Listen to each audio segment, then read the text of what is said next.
King P here. And Stallion 07. And welcome to another episode of This Week in Metropolis. In this episode, we're speaking to MC Stallion about his career so far. Lots of information as well, which is quite interesting about him being on Britain's Got Talent, which is a way a lot of people start their career and how he found that. Yeah, it's really interesting. And knowing Ricky as I do, I think his story will interest quite a lot of people about the ups and downs that he's had in his career. So, yeah, enjoy. Ladies and gentlemen, it is my pleasure to welcome you to This Week in Metropolis.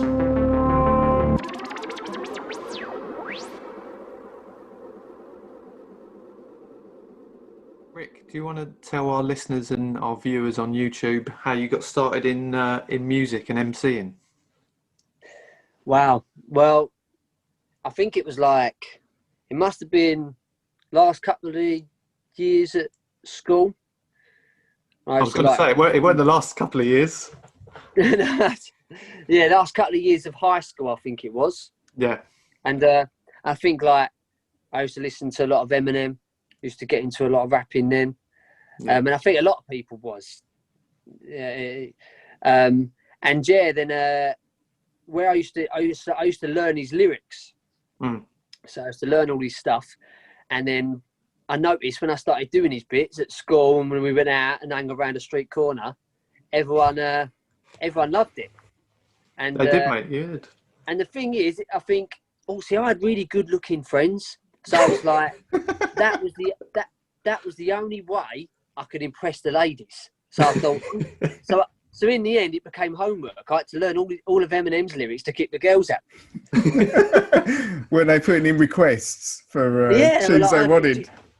And they were saying, do you know this one yet? No, I don't know that one. No, come on. It's like, I had to go home, learn Give me 24 hours. Yeah. Come back, and then I'd done the line, and I think I got a snog out of it. I was like, go on. This is working. Yeah. So, go on, mate. Yeah, the snogging don't work anymore. But, I mean, I remember us being down our local pub and on a karaoke night on a Thursday, and I would listen to you do many a request from them to get you up on the stage to do one of your. It probably was either a freestyle or an Eminem song back in the day. They were funny days. That's right. So, and obviously that pub used to be so busy on them Thursday nights, didn't it? Yeah. And I just remember, and obviously I got on. I forgot the name of the guy who did the karaoke now. Jason. Jason, yeah, good fella. And obviously he loved what I did. And every time he'd come up to me and go, "You've got to get on. You've got to come and do some bit." And it became like a routine. Everyone knew I would go on at some point. And yeah, it was quite good. And then it was fun enough. It was in there that I got spotted from someone who worked on a radio station called Force FM. Yeah. And then that's how I got on Force and started building a fan base. So literally it was left school, went into a pub, because some of my mates, that they could get into a pub at 17. There was no way I was doing it. So I had to wait. Go on, Matt. I was just going to say, at what point, in between there, going from you're learning Eminem to being on Force, at what point in between did you start writing your own stuff? What was that defining moment? Well, yeah, so it was literally, as I started when I was learning Eminem stuff, I realised I was picking up very quickly. And then I remember one of my mates said, why don't you just write something for yourself? So I started writing lyrics about all my friends going out, and then realised I could do it. And I did it, and I just I kept making up stories and bringing up stories that we used to do, or made up ones about my mates. And then I realised I could write my own stuff. And then obviously it got more serious, started writing more. And yeah, by the time we did go into the pub and do the karaoke, I had all my own stuff.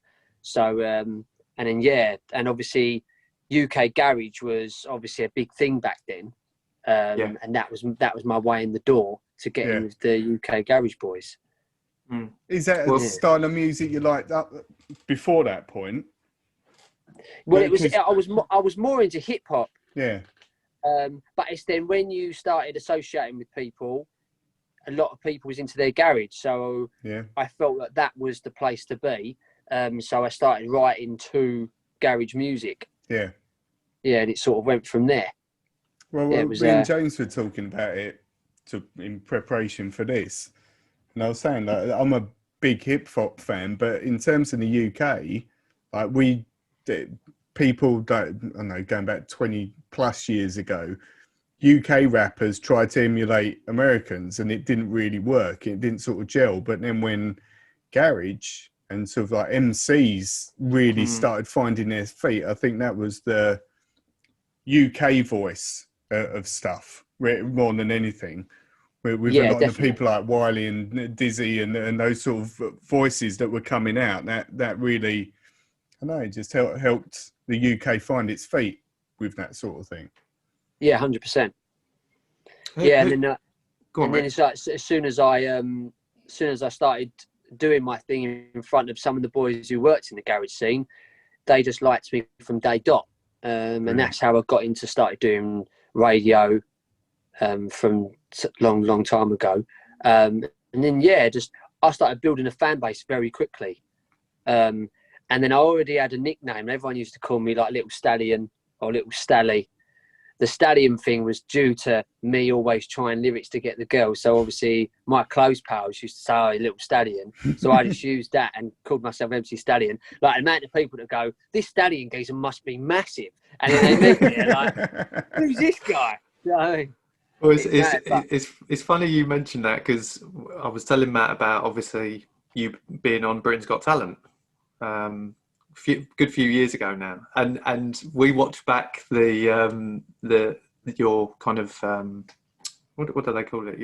It's not rehearsal. It's your Audition. Your audition. That's it. So audition, we watched that back, and I think it was Carmen Electra that said he was more like a pipsqueak than a stallion, but it kind of, like you said, and I think there's the whole kind of pre-story bit with you showing that what the story about being called Stallion and that, and it was there was a lot more to that, but they cut out a lot of things in that part, because a part of that interview I said on stage and everyone laughed their head off. I see Carmen Electra and I was like, "Oh, it's really strange you being here." She was like, "Why?" I said, "Because I've only have read you on my wall." So it's like, but I was gutted they took that out. They didn't have that on there. I was, but yeah, it's well edited, should we say? Yeah. What made you do it? Like going on the show? It wasn't actually my idea. I think my pals saw a rapper go on there, and they said, "Why don't you just give it a shot?" So I thought, "Oh, why not?" I had no idea I was actually going to get pushed on to actually perform. I sent a video of me. Funny enough, my performance was actually me doing a rap about Help the Heroes. Right. And they liked it, called me in, and then this is how. So, and it made me realise how TV works, because they have someone who literally goes through everything you do. They go through your YouTube channels, and I just had someone from ITV and go, "Right, we like what you've done, but would you be able to change it and do this?" So they want to bring you in as a different character instead of going down the emotional route. Yeah. And I wasn't too sure, but then they make you. They believe it. They're very clever to say, "Look, if you do this, we'll put you on telly, basically." And who's going to say no? As long as it's not too much that they're asking you, you're going to want to be ready, aren't you? So obviously, I went and done it, and obviously they pushed me straight into the first round shows, and the scariest thing I've ever done, because you walk out, it's not like people know you're going to rap. So as soon as you enter that stage, you've got 1,000 people going, "Make me laugh." Do you know what I mean? They do not know what you're going to do.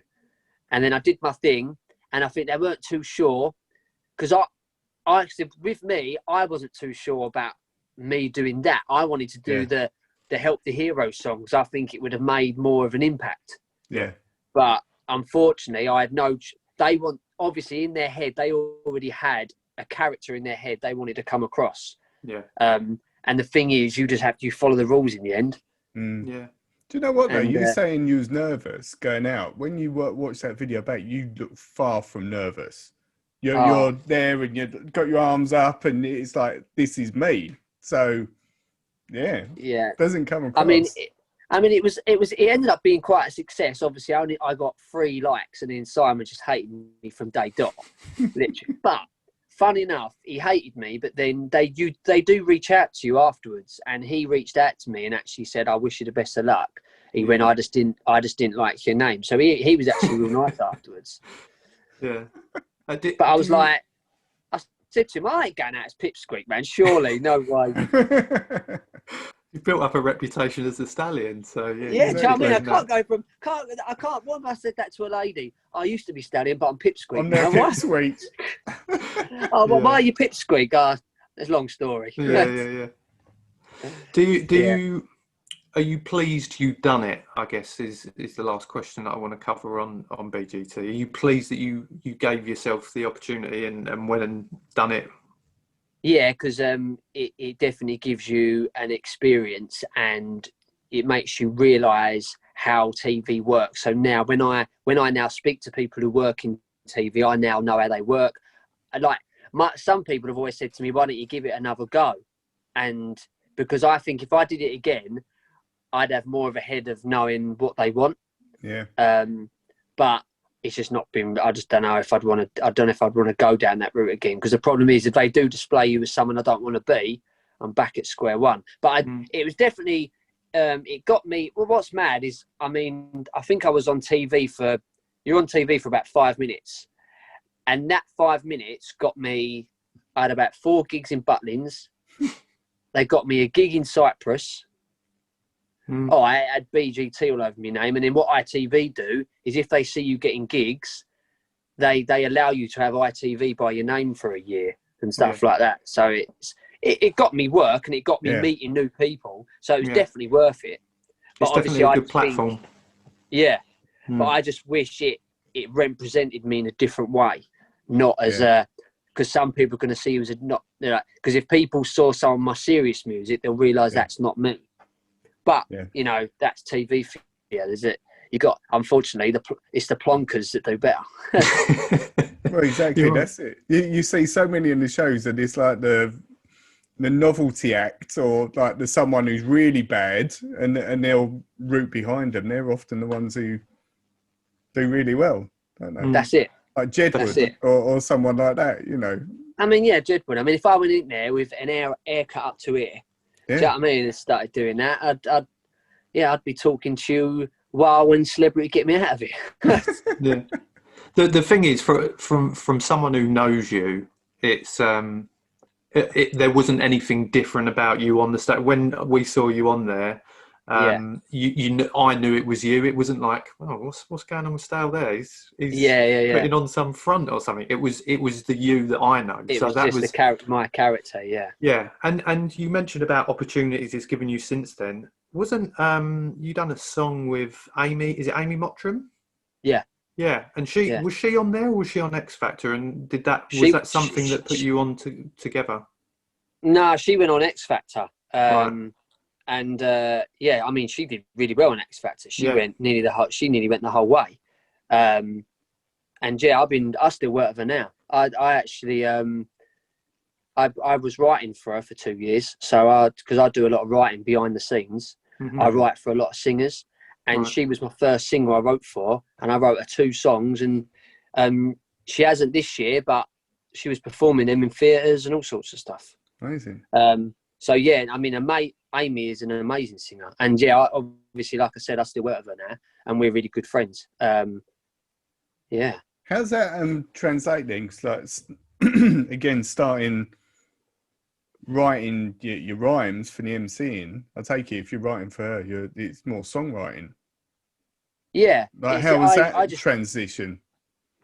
Oh, it's you've got to completely look at it at a different angle. Yeah. But and I didn't realise I could. I think I could do better. I think I still need work at writing songs because I get help from others. But I had a sort of general idea that it's more. Obviously, it's just slowed down poetry. But obviously, you've got to. I learned what I did is I actually worked with a pianist who showed me all the keys, what they can sing in, to show what sort of level I can go to and how to match the keys with the lyrics, and then sat down with Amy, and there is there's a couple of songs on YouTube that I wrote for her, That's amazing.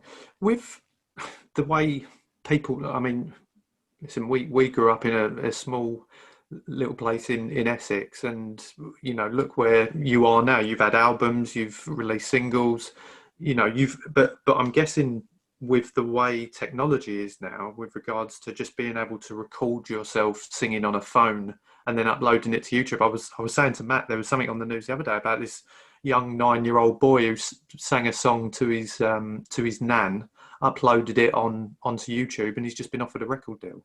9 years old. Do you think that's a good? Do you think that's a good thing? I mean, or do you think it's too easy now to become famous overnight in that respect? It's a little bit of both, really, because yes, obviously I had to get where I am today. I had to put a lot of grafting, a lot of effort, a lot of work, because I didn't have the chance to display my talent on a video, or it was literally done by going to these nights, meeting new people, performing in front of people I'd never met. Britain's Got Talent.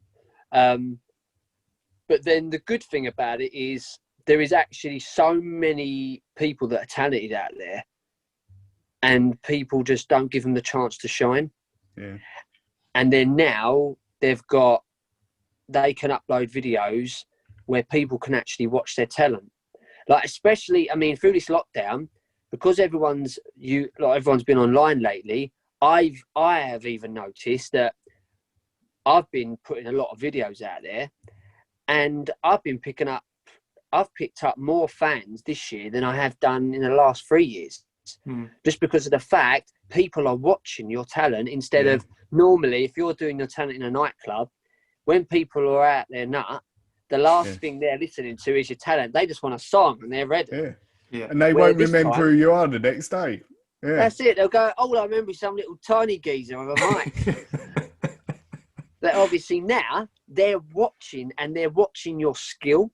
Yeah. Yeah. And I think that's the same thing with these kids. People are actually watching their skill, because I'm not saying it happens to everyone, but there is some definitely people out there that won't give these people opportunities. Yeah. And I think these people deserve opportunities, because I've seen some really talented DJs at a young age who don't get a chance to shine because they just get pushed at the back of the queue. And I don't think that side of it, I don't think it's fair. I think everyone deserves a shot, especially if they're good at it. Yeah. And that's their dream. So I think with them putting their own videos out, now people are actually, for once, watching skill, watching talent.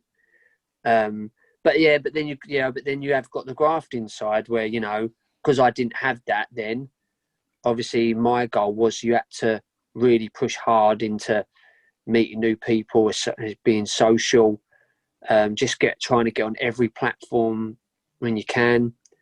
But yeah, now it's all it takes is, what frustrates me sometimes is there's people out there that will get famous for not doing anything, you know, and you know, I know everyone's got to do well in some way, but it's like, you know, you look at Only Way is Essex. Now, obviously, it does really well. I can see why it does really well, because people like to watch drama. That's why EastEnders does well.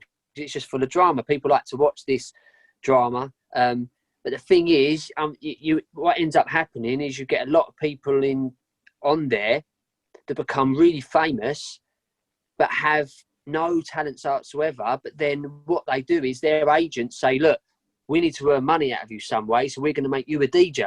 So then they chuck them and start getting them to DJ. Yeah. And obviously they learn how to DJ and they can DJ, but it's just unfortunate that there is some people, especially young kids that I've met, who are so talented and don't get that opportunity. Yeah. And I feel that they should be earning the money more than what they should be. But I think, you know, I guess that is literally how it is, isn't it? Do you think it's at the point, like, or what's your opinion? Because you can record your own song yourself, put your own song out on Spotify, make a video yourself, all of that stuff. Do you think it's the right thing to do to not have a label, not, follow the industry, do it yourself? Or would you still think, is there benefit to having a record label and that sort of support still? Well, I've in the music industry, to get your music charted and to get your music high, you need money. Yeah. You need money. And obviously a lot of people, even to get your stuff on Spotify, it costs you. These companies all need to earn money. So they're earning off the artists themselves. So if they're earning off the artists, they're definitely earning off the record labels. Yeah.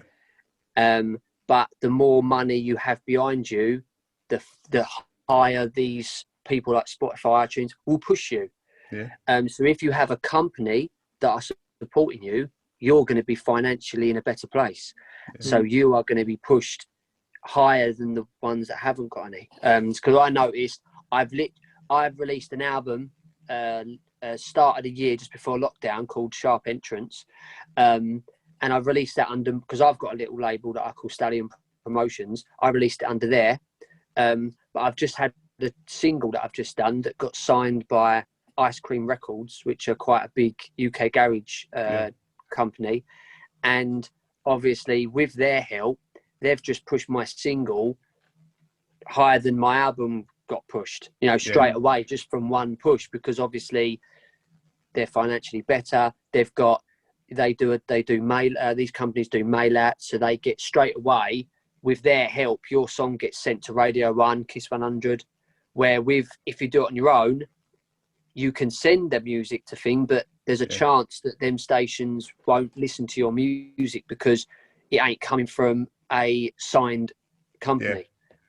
So definitely the way I see it is, obviously you definitely need a label to put you on the right platform when it comes to the whole world listening to you. Yeah. But it would all start from now, like James just said, a 9-year-old has now been signed, which means he's now financially sorted for his next. Say he releases an album at 10 years old, he's going to get listened to 100%. Yeah. So yeah. Have you found, you did mention briefly about the whole with lockdown and everything like that, having to, what have you, I mean, I know even tonight prior to coming on this show, you've gone and done a radio gig. How have you found adapting to the changes with not being able to obviously do normal gigs in clubs and things like that? Yeah, so it's mad how the world's changed. So now at the moment, promoters are paying you to do radio shows, which, it's never been done before, because obviously they can't put on these nights. So they are trying to get as many people watching their platforms. So, the money there's no huge money in it, but they're trying as hard as what we're trying. So they want to get us in, so we bring audiences to them. So their platform rises. So then when stuff does go back to normal, hopefully they'll be able to use them shows to promote artists and get more nights going. But yeah, it's a strange. It's really strange. It's just very strange. But like I said, your audiences are watching, and what I've noticed is, obviously, where I've picked up a lot more fans now, these people that are watching the streams are going to want to watch us in the clubs. Yeah. So when it does all go back to normal, when we start doing our first gigs, I can see a lot of clubs being very, very busy. Definitely. I think people are going to flood out to the clubs, aren't they, as soon as they can? It's going to be like a release, 100%, isn't it? Freedom. It's gonna be crazy. I mean, what's been good is, thanks to these live videos I've been doing and the radio shows I've been doing, obviously you meet new people. And obviously, and I've been booked for 2 festivals already. I've been asked to do Austria next year, Ibiza. Nice. So it's all due to just doing some online stuff. Yeah. But it's because obviously lockdown is, no one wants to be in lockdown, but obviously the benefit for artists are to perform for people that are sitting at home wanting to be entertained. So everyone's doing their bit. What's the best location you've been to, Rick? To do a gig? Best location to do a gig, Las Vegas. Wow. Really? Wow. Las Vegas. I was very lucky. I'm really close friend with a guy called DJ Richie Don. He was a very big Essex DJ back in the day. He still works in a lot of nightclubs. He manages a lot of nightclubs now. But obviously, me and him have been friends for a very long time. And he used to work for Max Power magazine. And I remember him inviting me to a show, and he performs at car shows. So you get like Fast Car, Max Power magazine. You get all the magazines that all go and build their own stages, and everyone goes and watches entertainment. Was that SEMA? Is it called SEMA? The one in Vegas? SEMA, yeah. And then basically when I performed, Richie let me perform with him, and then as soon as Max Power saw me perform, they wanted to sign me for 2 years as their host, and they wanted me to do all their stages. And then so I was working for that magazine for 2 years, just doing music for them. And what was good is they were promoting my music on their magazine. Yeah. And then basically, obviously, they fly all around the place. They do a lot in the UK. I went to Scotland with them, went to Wales, and then I was lucky enough they were going to SEMA, and they wanted to send me, and I performed in SEMA car show, and performed with Lupe Fiasco. Oh wow, amazing! Yeah. Who else is it? T-Pain. Yeah. And I managed to meet them two in VIP, and they just called me the crazy little boy. I was going to say, what did they make of you in terms of like the British American thing, but also like the Essex thing in there, and like MCing it? Is it a bit of a culture shock for them? Yeah, they was. I mean, I was very blessed. I mean, I think the reason, because first of all, he's very interested. He's like, I love what you do, but then I got drunk and I think I smothered them way too much. And then. Yeah, but you got to seize the moment. When's that going to happen again? You know. Yeah, I know. I'm sitting in VIP. I kept sitting really close to him, and I can't believe I'm sitting next to you. This is great, isn't it? I mean, should we do a shot together? And he's like this, and he's like, "Who is this guy?" But yeah, just let him in. He saw me perform, and obviously, yeah, he liked me. But obviously, they work in America, don't they? I think at that precise moment, their interest wasn't in. I mean, because don't get me wrong, that VIP table was surrounded by a lot of lovely ladies. So his eyes were definitely elsewhere. And there's me going, look at me.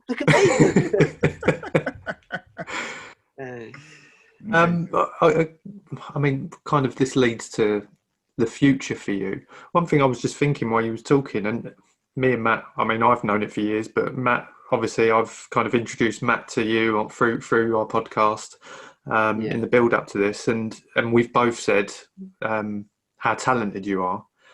Is that something you would, I mean, I don't know whether you've already done this, but is it something you could try and train and coach people in how to do what you do? Well, fun enough, I have been looking into doing that, because it's only because I've got a little boy, and and he's only turned 4. So when you rap at him, he's looking at you like, "What are you on about?" So he's definitely not into rap music just yet. But I've got my set of decks out, and I let him have a little go. Put the headphones on him, and he absolutely loved it. And it made me feel like I want to just train him up a little bit, see if I'll see if I can train him at a young age. But I never ever thought about it until I had my own boy and realised that he actually enjoys music. And it definitely can be taught, but I think that with a musician, I think most musicians would say this: if you haven't got rhythm, you're going to struggle. Yeah. I look at good dancers, and I think a good dancer would be able to rap, or if they could sing, they could sing. Yeah. And I think, I don't think my dance moves are too bad. I've done the old shuffles. I was going to say, does it go the opposite way? If you're a good rapper, you can then dance. Well, funny enough, right, I've looked at what's that dancing show? What, Strictly Come Dancing? Yeah, I've looked at that and gone, I reckon I could do that if I learned it. But I just do think that people that have rhythm would be able to do a lot, like DJing, singing. You know, if they had the voice. Obviously, I can't teach to sing, but I can write songs. But teaching to sing is a little bit of different. But yeah, it's it's definitely can be trained, but it's someone I think just by meeting someone, you'd sort of know if they're capable or not. Yeah. But then, you know, I could be shocked that I could be completely wrong, but that's just my opinion on it. I do think by meeting when you meet someone who's even creative people, if someone's creative and got rhythm, they're already halfway there. Yeah. Because if you need for me, you need a creative mind to write lyrics. Yeah. Especially to stand out from the rest. Do you still base your lyrics on life experiences, day-to-day stuff, or is it a little bit more like you said, creative than that? Yeah, well, with a lot of rappers will talk about their past. I think that's a natural thing, but for me, I like to keep things positive, because I feel that is the side people like about me. I think if you was on a really high platform and I was #1 in the charts, you could then bring an album out telling them about your journey. Yeah. But I just think, as a listener's point of view, if they've just met me, they're not bothered about my journey. They're just going to look at me and go, entertain me. Yeah. And that's what I do. If I see someone fresh, I'm not going to... I do rap about, on the album I just brung out, I do talk about a little bit about becoming a father, but I don't go too much into depth about my whole lifestyle, because I just feel that listeners are not interested in that. They're listening to me because they want some entertainment. They want to listen to some music and enjoy themselves. I would know the right time to talk about more in depth about my life. But some rappers, obviously, I've been very lucky. Obviously, I lived a good life as a kid, where you have some rappers who do music, or anyone who, if they had a tough upbringing, they like to let it out because it makes them feel better and it makes them release. And I get that. I think maybe if I had a tough upbringing, my mindset would be differently. But because I've had a positive attitude since a kid, that's just the way I've gone with it. Yeah. You've got to be true to yourself, like you said earlier, haven't you? Otherwise, it's not going to be convincing in what you're saying. No, exactly. Who do you look to now as kind of, I don't want to say fanboying, but who are the ones that are big influences on you now? I know you mentioned Eminem from an earlier age, but are there people you look at now and you go, this guy's got it or she's got it?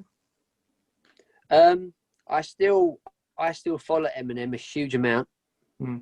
He's been a big inspiration for me, obviously, since I was a kid, and I still listen. I still buy every album he gets out. I like his diversity. Dr. Dre, I like. It's still the old heads, really.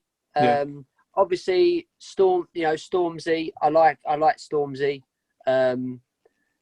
because I like Stormzy because I think he does really well, because he's got a good voice for music, and he's a good projector. I follow Chipmunk a bit, follow his music. I'm a big fan of a guy called Kano. Love Kano. I'm a big fan of Kano. I went to college with Kano for 2 years, and I think he, in the music scene at the moment, for me, he's the best. Yeah.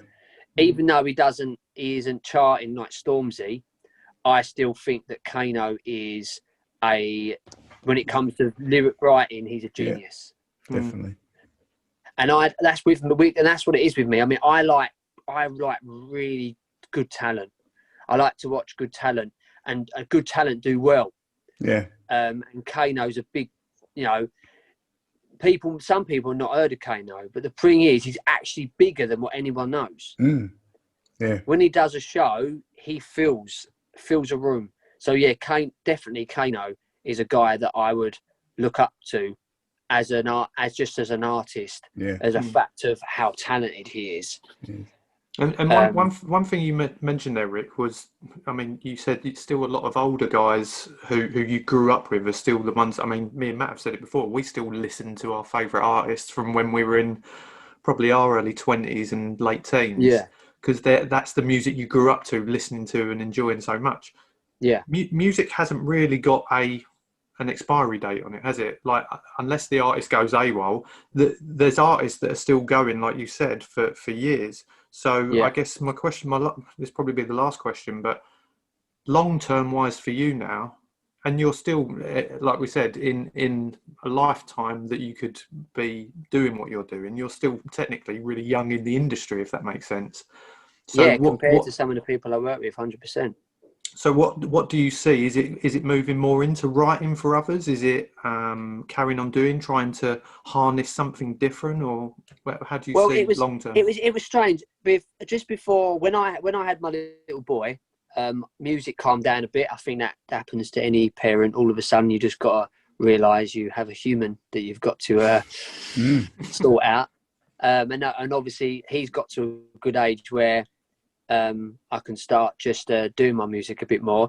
And when I had my little boy, my goal was maybe I'll just carry on writing for Amy, write for some more singers, maybe work with some and make music, but behind the scenes. Because in the music scene, writing and producing is where the really good money is. Yeah. Especially in the music scene. And as an artist, I wasn't too sure where I was going to go with it. So I thought maybe if I write for others, maybe work for a company, and then just did my music now and again to show what I can do. But then it was weird. And then when lockdown happened, and obviously I thought to myself, I'm going to use this opportunity to just push some music out there, keep myself going. I noticed that my fan base just all of a sudden grew hugely. So it's made me now want to do more on my own again and push myself again, instead of pushing others. So at the minute, I've actually been pushing myself. So now my goal next year is to actually get myself on a good platform again. Because I've had a lot of interest. You know, I just had a song signed by a record label. I had a signing of another record label yesterday, which I can't talk about yet because it's still going through. So yeah, I've got some good things coming. So it's weird. It's gone from I'm going to step back a little bit and maybe help some others out to no, I'm back on it. It's great. Yeah, it's really good. Really good. It's weird where life takes you. Exactly. Is there any, just going very briefly back to the question about your people that influence you or inspire you, is there anyone from a different genre, like completely opposite to what you're known for, that you absolutely love, like a guilty pleasure, or like I absolutely love that singer, artist, whatever it may be? Carmen Electra. I've obviously I like my football. Yeah, I'm a Spurs fan, so obviously I have a lot of love for Tottenham. I like to go to games and stuff like that. So I suppose football would be my other pleasure. Yeah. But I wouldn't say I've got like an idol, shall I say? Yeah. I don't mind Ant and Dec because I met them. I don't mind Ant and Dec, but they're a bit cheeky for me. when the cameras are not there, they're really nice, Jan, in front. Then all of a sudden the cameras are on. I go, oh, look at this sod. Yeah. I was like, where's that come from? What about? I think one of the points Matt was looking for there was from music. Is there a guilty pleasure music-wise, i.e., I don't know, S Club 7 or something like that? No disrespect. Oh, I see what you mean now. Oh, all day Spice Girls, all day. Really? Yeah. You went to see Spice Girls, Matt, didn't you? I've seen Spice Girls live. Yeah. And I mean, Britney Spears. Back in the day. Yeah, she was the one for me. And I feel like these guilty pleasures might be more from the female led. Funny enough, yeah, it's very female led. That's terrible. I'm trying to think of a guy now. Oh, Elton John. no, it's actually funny enough with the old Spice Girls and stuff like that. I do like my cheese. 80s, I like my 80s music. Yeah. 80s is brilliant because I'm building my own DJ business as well. So I'm doing like weddings and parties, but I've got a few people I work with. So if I can't do it, they can do it. So we've got a team doing it, and it's actually doing really well. Well, not at the minute, but it will be hopefully. And obviously when I do weddings, I get to play Spice Girls. I get to play S Club 7. I get to play all the 80s. Them songs that get people on their feet and bopping around. Yeah. And I had someone because I only did a wedding not just before lockdown, and the girl who got married, she come right over to me and she was like, "What are you doing?" I was like, "What?" She went, "You've played all this all night. I know. I've been watching you on YouTube. I want you to do a bit of rapping." She was like, "I did," and I was like, for their first dance. And I couldn't believe I did this rap, and I picked up the oldest fans I've ever had. Brilliant. Amazing. I had an 85-year-old man come up to me and went, "I normally hate this music, but I thought you were brilliant." And I was like, "Wow." But do you know what, mate? And he still follows me on Facebook. I think that is... Do you know what? It goes back to what you said. It's about entertaining, and you're not just I wouldn't put you down as just a rapper. I'd put you down as an entertainer as well. And you've got, again, from the years I've known you, you've always been funny. You've always been, you've always got a gag in you. So we've had our days, haven't we? Yeah, we have, mate. We have. But well, unless you've got any other questions, Matt. The final thing that I'd like to know, just from like the industry you come from. What do you think of Corrupt FM? If you know what I mean. Yeah. Brilliant. Absolutely brilliant. I only watched one of them yesterday. But they are what's good about them, it takes me back to when I first started. Yeah. And fun enough, in the last song I've just done with a record label, I actually talk about Corrupt FM. It's funny. Brilliant. Yeah. And I actually wanna meet them. I think they're amazing. I'd like to do a Corrupt FM show because I think I'd be a good part of the team. Well, Rick, thank you so much for coming on our show. It's been a pleasure to have you on, mate. Thanks for taking the time out. Where can the listeners and viewers find you on social media and stuff? Yeah, so on social media, they can just go facebook.com/MC Stallion, or if they just go to Spotify and type in Stallion, I'm in there. And they can also search my album, Sharp Entrance, in Spotify. And they can go and search it that way. But Facebook, I think definitely if you just type MC Stallion in Google, I am all over that. Find you and I think you'll find me Britain's Got Talent video then. But well, we'll put all the links to where to find you in the description on the video and that. And again, thanks, Rick. Mate. Been a pleasure. Well, I hope you enjoyed that as much as we did. Don't forget, if you did enjoy it, please like, subscribe on whatever platform you're watching and listening on, because then that way you won't miss out on any future episodes we put out. Yeah, and don't forget to follow us on all social media platforms as well. We're on Instagram, Facebook, Twitter, and give us a follow, and you'll be able to keep up to date with all of the latest episodes and posts that we put out there. But thank you for listening and watching. And we'll see you next episode.